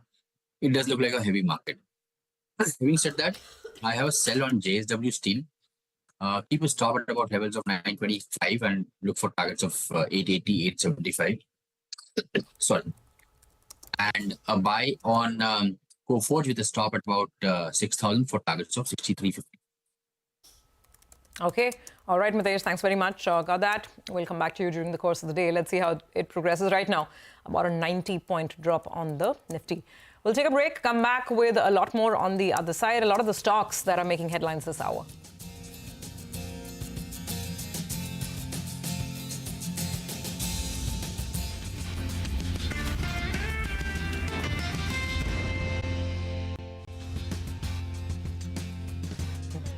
Welcome back. Well, let's focus on a couple of stocks that are making the headlines. Market overall is, of course, down. Let's look at Persistent Systems because that stock has sold off quite a bit after the first quarter numbers. Reema, what has gone wrong? Well, growth for Persistent is very strong, but the street is a bit concerned about the margin performance. So we told you about the reported margins. Reported margins were also a miss. They declined by 40 basis points to 14%. But this reported number of 14% has certain one-offs. One-offs related to reversal of earnouts, incentive structure, there is a change in the depreciation policy, etc. Now, according to one of the analysts, the adjusted EBIT could be as low as 9.5%. Now, everyone's calculation is a bit different. I tried to reach out to some more analysts. Not everyone's on board with this 9.5%. But the key takeaway is that this margin number has got some one-offs, and therefore the actual adjusted margin would be lower. That said, the management in the conference call was today morning at 8 o'clock. They said their endeavor is to, grow well and keep the margins in FY24 similar to last year. Another point to note is the strong outperformance of the stock. Since June, which is when the IT rally began, Persistent is up 35%, while the Nifty IT is up 24%, and valuation premium of Persistent has also shot up. Back to you. All right, got it. Thank you very much. That explains the stock reaction. It's a pretty sharp reaction on the way down. persistent, a bit disappointing this quarter. Let's move on to JSW Infra. We are again talking about a result that has missed expectations. Vivek, what are the issues here? Well, it's a soft start as far as JSW Infra is concerned for FY25. Analysts on the street were penciling in a volume trajectory in the range of 30 to 31 metric tons. And in fact, consensus seems to have missed the fact that there was a shutdown, a maintenance shutdown as far as JSW Steel's Dolby plant was concerned. On the back of that, the volumes that have been declared have come in at close to 28 metric tons. So looking at the actual numbers, revenues higher by 15%, EBITDA down 6%, and margins at 50%. The effective tax rate this particular quarter was higher. That also impacted, the entire P&L. Profitability down 7.2% on a year-on-year basis. Now, what is the good part of the result? The good part of the result was that the third-party market share has actually risen to 50% in this particular quarter, versus, just around 37% in the quarter gone by. Now, what impacted the volumes? The one-off, as well as, there was another issue. Dharamtar as well as Jaikar port volumes were actually lower this time around.